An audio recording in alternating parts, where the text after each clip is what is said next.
What is going on, ladies and gentlemen? AJ Good here at the House of Masks, where we unbox and review cool stuff almost every single day, and I often get asked what my favorite Slipknot masks in my collection are. So in today's video, we are going to walk through the collection, and I'm just going to point out some of my favorite pieces.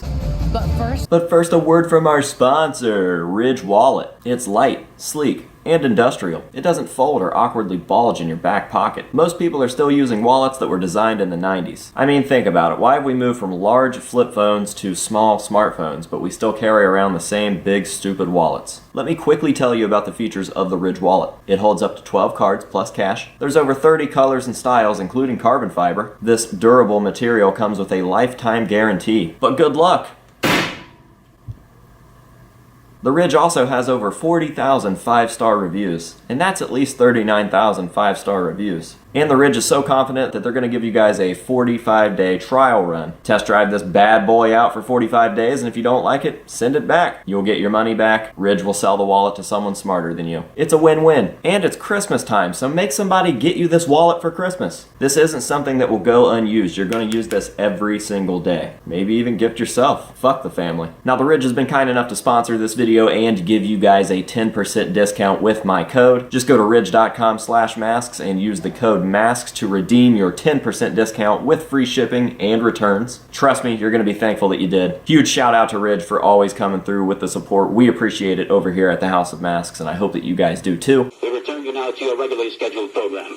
Now, there will be a lot, and these will be in absolutely no particular order whatsoever. I definitely can't give you guys a favorite mask in this collection or some sort of definitive top 5 or even a top 10. There are so many awesome masks in this collection that I still can't believe that I own, and that I'm just so happy to have that there will never be a way for me to put these in any sort of order. But I'm going to do my best to try and show you guys some of my most prized possessions in the Slipknot mask collection. So we're going to be starting over here on this wall. When you first walk into the mask room, right to your left side, this is what you see, and this is more along the lines of like memorabilia and merchandise. I've got everything from drumsticks to CDs to picks, stickers, all that sort of stuff in these glass cases. But here in this main tower, we've got some special masks. And I would say that literally every single one of these masks would be considered a favorite of mine in my collection. Now, the reason that these are so special is because these are all originals. Every single one of these is an original piece. That means that they come from the same exact mold and the same exact artist that made the real ones for Slipknot. Down on the bottom here, we have a real .5 clown. I don't think that you could see that there, but I did get this as a gift a couple years ago. Obviously, that one is special, and there are a few other dudes in the hobby that have that, but it's a real .5 clown. Like, it doesn't get much cooler than that, so obviously that one's on here. Now, these three are store-bought originals, but they are still the same make and model as the real ones that Slipknot used. I've got my Ghost Glow here, complete with tag, as well as my unconverted dummy, complete with tag,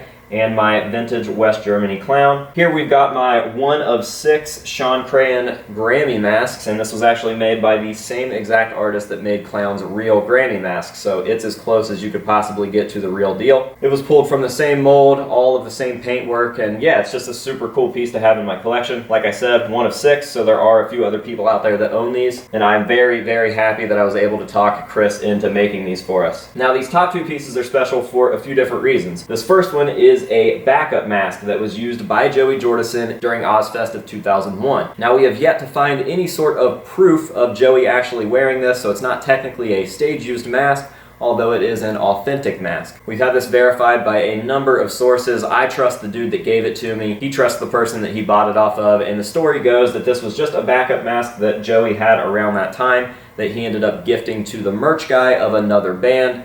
That dude sold it later on, and it ended up in the hands of collectors, eventually making its way to me via Mike Covert. Thank you very much for that gift, Mike. That was an absolutely awesome thing. And yeah, now it permanently resides in my collection. Now, this one is special because this was actually the first Slipknot item that Joey Jordison had signed since he left Slipknot. And if that wasn't cool enough, he still signed it with his number 1 there on the forehead. So I absolutely love that. It is a real 83 Caesar, meaning that it's the same make and model that Joey used for most of his self-titled and Iowa masks, but the fact that it's signed with a number 1, and it was the first item that Joey signed that was Slipknot related since his departure, just makes it that much more special. So a huge thank you to Paul for that gift. He went and got a couple of these signed by Joey during one of Joey's other band's gigs, and he ended up gifting one to me, so definitely a very special piece in my collection. Now, as we work our way over the special pieces keep coming in this glass case, we've obviously got a mask from my childhood. It's this really old blank kabuki style white face mask that I actually had Matt Shipley Sharpie for me when I was a child. He was also actually the person that gave me that mask years before, but then in 2001, when the Rolling Stone magazine came out with Slipknot on the cover, I asked him if he would come over and draw that design onto the mask with Sharpies, and he did. And I ended up taking it to Ozfest in 2004 and having a couple members of the band sign it. So that is definitely a special piece for me for a multitude of reasons again. And then I think we have like one more sentimental piece, and that's going to be my first mask ever, that British civilian duty gas mask up there. Been with me my entire life since 6 years old, and it has changed quite a bit from having old rotten straps to cheesy, corny, cheap elastic straps to real deal accurate leather strapping just like Sid's, and yeah, it's still in great shape, and I just absolutely love that mask for what it is, so definitely a special one. And now we move into more generic favorite pieces, and I mean that just in a sense of I'm happy to have them. These are rare pieces, or some of my favorite pieces that aren't necessarily rare but just done really well.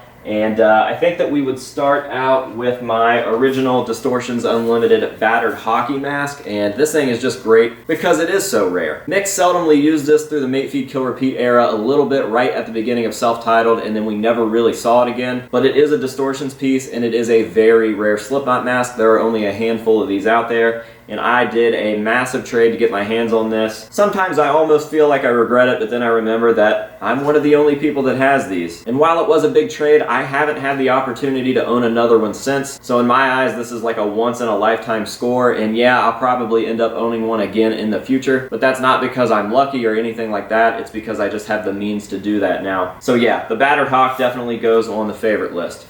You just made the list! Obviously, I love my unconverted Forums Novelties Jesters. Those have to go on there. I did have one growing up as a kid. It eventually rotted away, and I think that I traded it to like Bryce Tack, the latex mask, way back in like 2009. But I've got two really nice copies with two different finishes here. I've got the shiny version down here, and I've got the matte version right here. Both of these are extremely cool, but I'd say that my preferred copy is the matte version just because that's the type that I had growing up. I do really like the look of the shiny one, and I think that it's my favorite aesthetically, but due to sentimental reasons, obviously the matte version has to go on the list. You just made the list! Working my way down, I'm going to say all of my self-titled Craig helmets, both the early version and this late self-titled one, as well as the one that's in the bust set, which is obviously a late self-titled one as well. I absolutely love self-titled Craig helmets. Doesn't matter what variation it is, it's just a very cool, random, weird piece. And I've been saying this since my first self-titled Craig helmet, which was nothing special and definitely not nearly as cool as these pieces, but there's just something special about self-titled Craig helmets, and not a day goes by that I've owned one of these things and I haven't looked at them and thought, damn, that's pretty fucking cool, man. So yeah, definitely my self-titled helmets. I can't pick a favorite out of them. They're all great. I love them all. And I really love my Iowa Craigs. But I can pick a favorite out of these, and I gotta say that it is the Rotting Freddy vs. Jason one. Drop Bear Studios did all three of these, but he absolutely went berserk when it came to this. I asked him if he was interested in doing this piece because I had never seen anyone replicate it prior, and he was all about it, and he just absolutely killed it, and it is a gross, visceral, mean, evil fucking mask, and I absolutely love it. Super happy to have that in my collection. The bust set as a whole, does that count? Can I do the entire bust set? I mean, I guess if I had to pick favorites with the bust set, I would obviously say Sid is my all-time favorite. That was the first one that we did. I think I put the most work into that, and it definitely shows. Just a super, super cool piece. It's really lifelike. I love that it has the smile under there. I love the face paint. I love the mask. That's my all-time favorite Sid mask. And I just think that it turned out really cool, and it's definitely my favorite out of the bust, but I love the busts as a whole. They just look so good. And that was a huge project for the House of Masks, and I think that it was received really well. I think that you guys enjoyed it.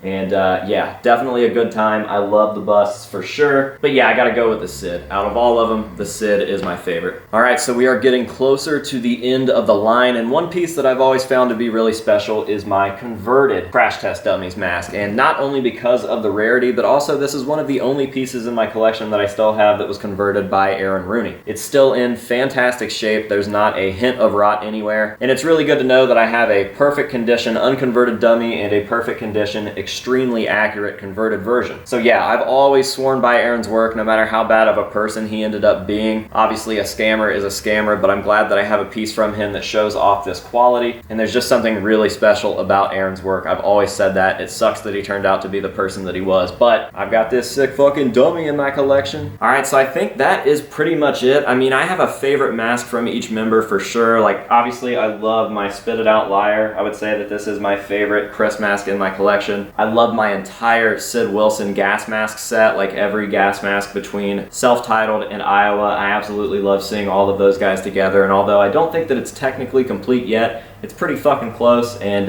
yeah, just staring down that aisle and seeing all those guys together. Obviously I have some favorite clowns. Tattoo the Earth Clown with hair was a really cool score. I'm waiting on another Tattoo the Earth Clown right now from Sam Wilson that's being painted by Josh Jansen. I'm pretty sure that's going to end up becoming a favorite. I love my We Are Not Your Kind Corey Taylor masks because it's silicone and that's just fun to have in the collection. Prior to that, I didn't really have any silicone pieces, so those are really cool. And of course there's some old rare vintage oddballs, and I love my oddball set. But yeah, I think I've pointed out pretty much what I would say are the favorites in my collection. Some of those Jester variations, like my Rotting Ozfest Jester, is a favorite, but there's just too many to list. I just love this collection as a whole, and I would never be able to break this down and put it into any sort of order or anything like that. So I feel like a walkthrough video just pointing out some of the more special pieces is a little more genuine and not so forced, and it really conveys the fact that I just love this collection as a whole and that I can't pick a favorite. So yeah, can you guys pick a favorite from my collection? If you do have a favorite piece from my Slipknot collection, make sure to drop it down in the comments below. I'm very curious to see what everyone says is their favorite mask from my Slipknot collection. So yeah, let me know down in the comments. I will be sure to read those and check it out. And that is going to be it for this video. So I hope that you guys have enjoyed it. Thank you very much for watching. And until next time, this has been AJ Good at the House of Masks telling you to say no to drugs and alcohol, and we'll see you guys later.